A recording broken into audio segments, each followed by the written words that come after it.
a bitch. I'm like, me. Me. I don't understand people that like they meet today and they want to be your boyfriend tomorrow. Why? How? Do you know if I'm a witch? Well, I think And it used to make me. What is that? it's a pressure. A life of enjoyment. Enjoyment. I just want to be enjoying. Hi guys, welcome back to my Hi guys, welcome back to my channel. If this is your first time visiting, you're most definitely welcome. So in today's video, we are doing a chit chat get ready with us with my friend Z. Let me have her introduce herself. I'm Z. Alright, so we're going to dive in. I think you'll get to know her better throughout this video. I will also link her channel in the description box, so definitely go check it out, subscribe. She does a lot of vlogs, hauls. She never stops shopping, so yeah. Okay, let me just say, how do you start your makeup? Primer first. I usually like make sure my skin is like ready. Moisturized. I like a matte face, you know, I like it to sit and be set. So I put my primer on, let it marinate in the skin. You put it in the fridge. Yeah, so Okay. I do that first and then I go straight in with the foundation. Okay, that What do makes you do sense. first? Same thing, primer. I mean, after a clean face or Mhm. whatever, but I put primer for sure. Primer is key. If you Yeah. don't prime your face, I mean, before I didn't used to care, but I'm Sorry. like, you know what? I know. So the first things we will be talking about is kind of our journey of like self-care, meaning like what are some things that you used to do before, like let's say maybe before your 20s when it came to self-care versus what you do now for yourself. What, like, do you take like a day off to get your nails done, your hair, you know, do you see like, you know, your mental health, just how do you just keep yourself in check? I think like before I had any awareness of myself and like of my mind, of anything, I just used to just move through the motions. If I'm being honest, like I'll just be like doing whatever, like, you know, whatever comes. But like in 2020, that's when I started, I mean maybe like 2019, I started being more aware of my mental health and like how my mind was, like how I was in general. And so then I started like seeing a therapist, but like really in 2020, that's when I started like I actually have to like stop and actually take care of like upstairs. Because it became like very scary. It's like, why am I thinking these thoughts? Like why am I like, you know, like I don't know. I just anyways, but I started being more, but before that I just go through the motions, if I'm being honest. Just do whatever Just to do make you feel whatever. good that day. Because it's like you go through the motions until every day you're like struggling with the same issue. It's almost like you're hitting a wall every day, and it's like now you have to face it. You can't run away or just ignore. I think for me it's been quite a lot, because I mean, you would know I've always been skinny my whole life, like just like stick straight skinny, and I used to think that what I needed to do to take care of myself, like even feel good, was just eat. And even if like it didn't make me feel good or whatever, I just was like always eating, because I always just felt like, I don't know, it was like maybe either just the way I saw myself, and you know, and then I just didn't, you know, I didn't really care. I was trying to make the physical look right, rather than really knowing what was either making me unhappy or what was, you know, what I needed to do to really take care of myself. So I used to just like really eat a lot, and it never showed. And that was just one of the things I did for like, oh, I want to take care of myself today, I'll take myself out to eat. No, my junior year of college, like my third year, it was like the trigger year for me to like really get to either see like a counselor or therapist of just like how my mental health state was, because literally like I thought I couldn't make it. I didn't think I would ever be able to finish college. I was thinking I would leave and just go home, because it was just a lot. Everything was overwhelming. like responsibilities that I wasn't ready for, and like things that I didn't need to be dealing with. I was just dealing with everything at once, and I just felt like I couldn't do it. So I was like, you know, I think Matthew just kind of encouraged too, you know, like, hey, you should see someone to like talk to, like a professional. And like, you know, you get to address just some things in your past, either whether it's emotional trauma, mental trauma, or just anything.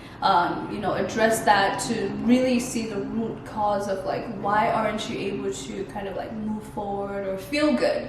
And so I think that really helped a lot. And then I think it just grew as when I started to feel I was in a good place, then I was like, you know, really taking care of myself. So how often do you glam up, like let's say in a week?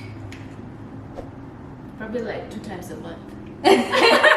And this is one of those times. My skin is very, like when my mom was my age, she used to have a lot of acne. So I'm now convinced it's like a genetic thing at this point. So before I used to be so obsessed with my face because I'm like, oh my gosh, pimple, spot. And the way like people portray makeup on Instagram is like, oh, I've never ever seen an influencer that has like textured skin.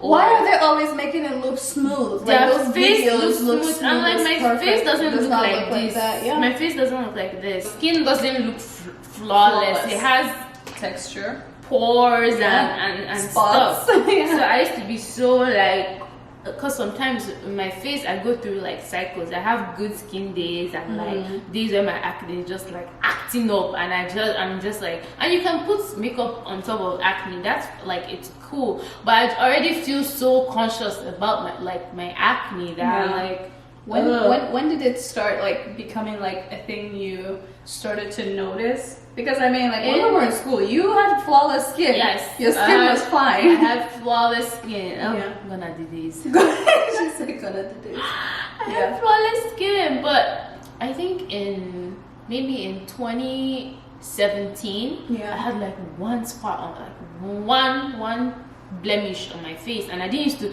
have any skincare routine. I was not washing my face in the morning and in the night. I was just like taking it for granted and just doing whatever. Like I didn't care because I didn't have anything to worry about. So I wasn't like, you know, and I never saw anybody around me care about their skin routine or face routine anyways. So I didn't think it was something that I had to worry about. It was now in 2019 or 2018 it started like developing more and more as I hit 21, which was the same age. Like I started noticing my mom also had like a ton of acne. When she was 21 or when she when she was like my age as well. Yeah, when we were still little, I used to notice that my mom had a lot of acne. So I feel like it will eventually like reduce, you know.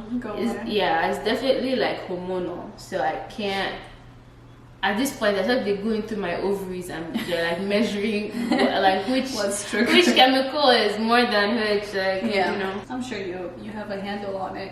I mean, it's not that I have a handle on it, I just don't like let it get to me anymore. Before, like it was so bad that like every time before I left my house I have to put makeup on, or I have to like do something because I was so conscious about it. Do you want to live till you're 100? I don't know. Do you want to live that old? That's something I don't know. I don't know. I'm just living now, you know. Typical. Yes, we're living in now. I'm living now, so whatever happens, happens. Phase one of the question is, what is something or things that you wish you knew that you would kind of, you know, you wish you had prepared yourself for your 20s? I would have gone to a different country. Really? A different country? Yeah, because the issues I'm having now is like immigration. Like, obviously I'm not here illegally, but it's like if you come here, if you come here as a student, like you're always plagued with you have to be doing something, you have to be in school, you have to be working, you have to, like, it's so like exhausting to always have to worry about being in like I just want to exist. Yeah. I don't want to have to worry about my immigration status. If I want to leave the country, I have to have such so and so papers. I have to apply for a visa. I have to go to a visa interview. I have to. It's a lot. I just want to exist it's very stressful. Leave when I want to leave. Come back when I want to come back. So, like, considering the amount of time I've been here, if I was in a different country, like aka Canada. Yeah. If I was in Canada, I would have my life would be so much easier right now. You don't have to worry about yeah, but I didn't know at that point like what I was literally just doing what my family wanted. Just the reality of being an international student in the United States, because that's something that people don't talk about or share and really prepare you, because you think it's just like, oh yeah, I come to the US, life is gonna be great. That's not always the case. Yeah. Like you will deal with. If you're looking for somewhere to go, like to be long term, right? And you have no plans of like,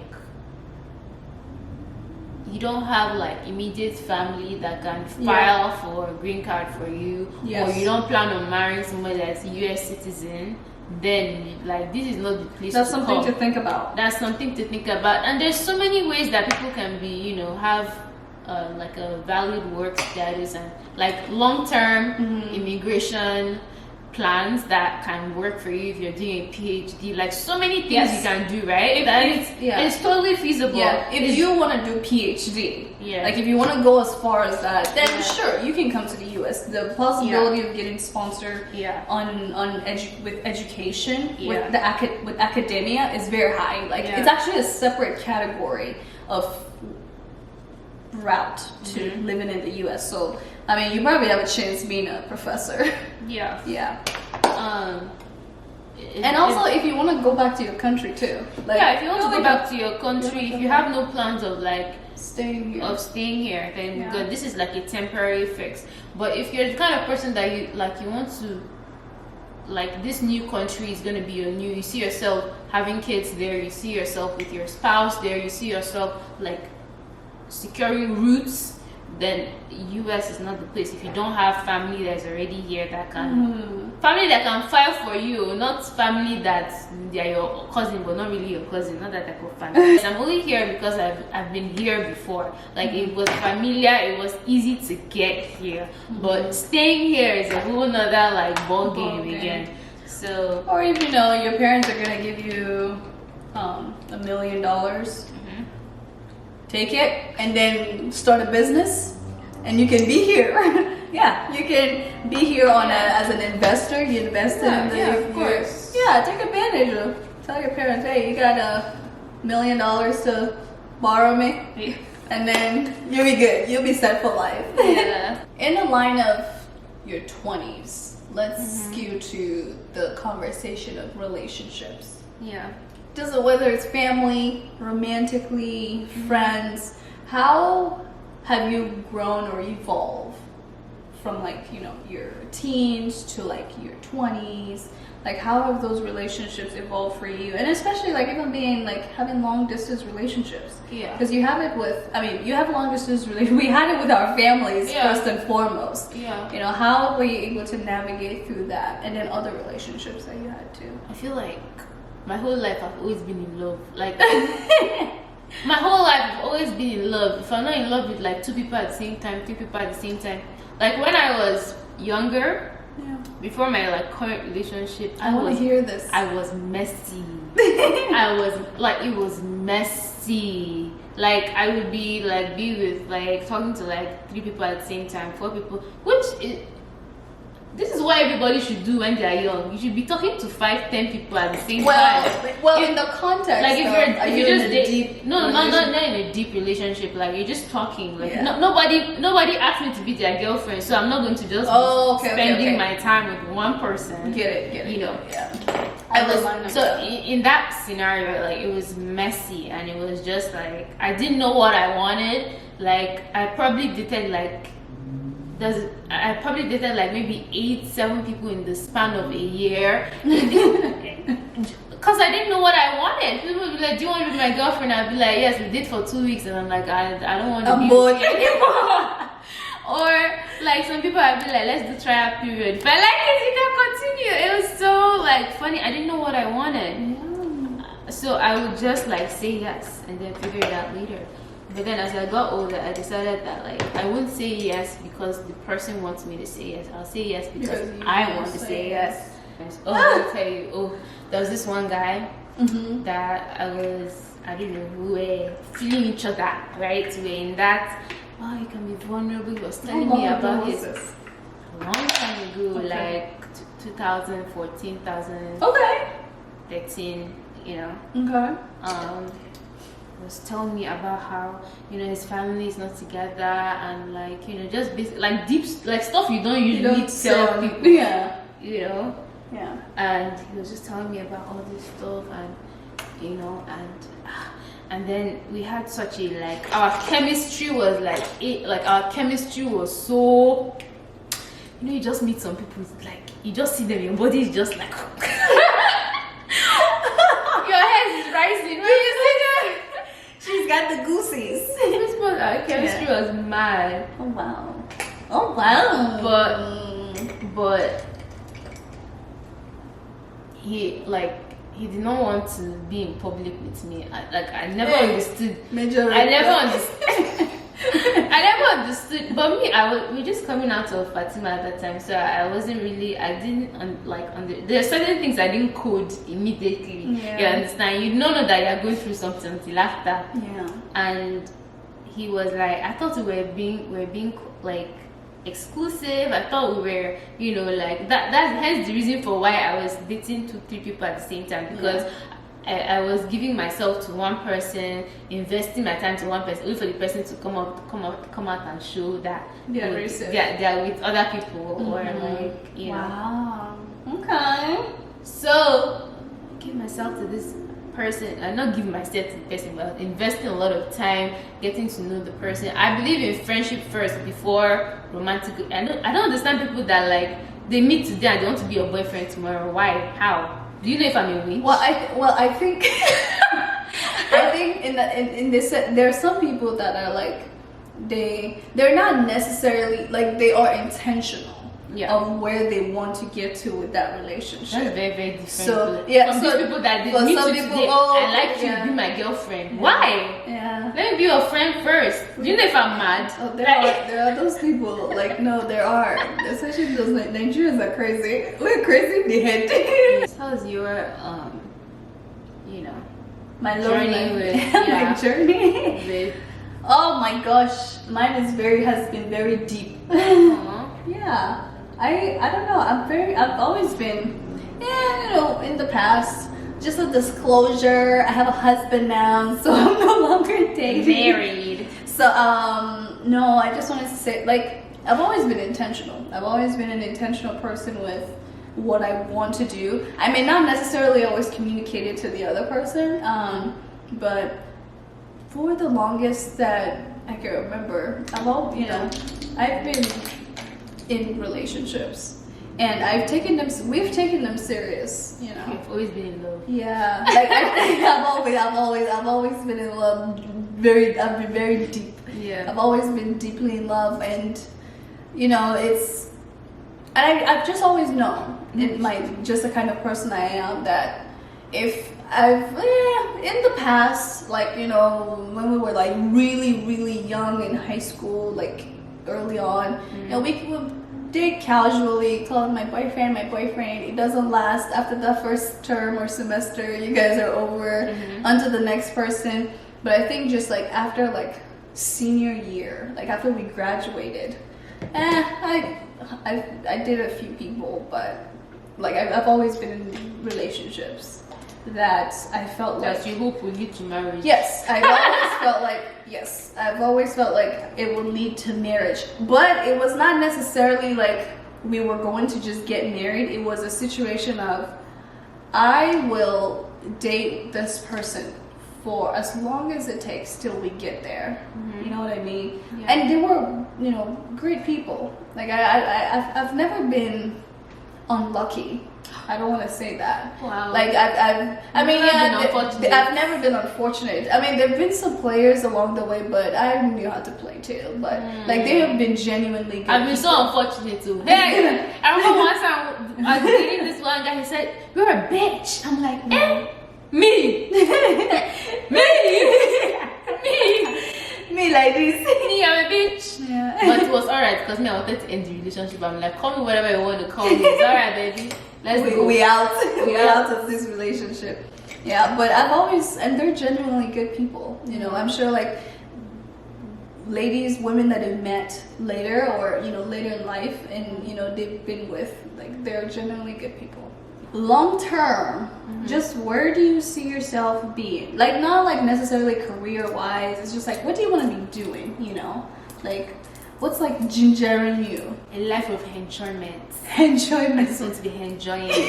I want soft life, easy life. Like, you know, I don't want to be stressed. I just want to be happy, making money, and just be happy. Like, I don't want to be. I don't like stress. You know, we don't like stress. Soft life. Soft baby girl life. Soft baby girl life. So like, if somebody asks me what is I want to be rich.